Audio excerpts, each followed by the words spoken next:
remember inboxes explode that week, right? So, Yeah. getting creative in terms of, the timing and, the content and the subject lines and everything's super important. So, sending VIP drops, let's call it like early morning or kind of off peak hours, like a 6 a.m. to 8 a.m. local time type thing is probably a good way to start.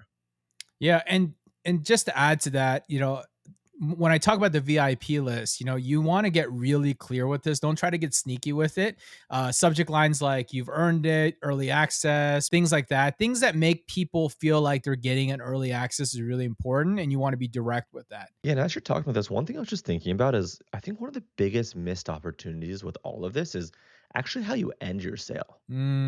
Totally. Dude, I love a good ending of a sale because the reality is a good end of a sale could do just as great as a start of a sale ultimately. And most brands just say it's like sale ends tonight and then they disappear, but you should really control like create almost a controlled landing curve when it comes to your closing. And the way I think about it, right? You're thinking about downslope, maybe day 1 or let's say 3 days before your event is closing, you start sending some kind of like final hours or maybe 12 hours or 24 hours. You want to kind of set that final hours. Like I like to start at 48 hours because that's relatable. 48 hours left and an SMS Yeah. reminder.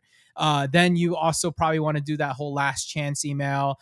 If you want to extend it for VIP, you can do that as well too. So like there's a lot of ways you can drive it, but you want to think about it as a control end. Don't just shock them and surprise them and try to get them to push. Announce it and repeat yourself over and over again for multiple days as you come into that close because well, people need that urgency to make that decision.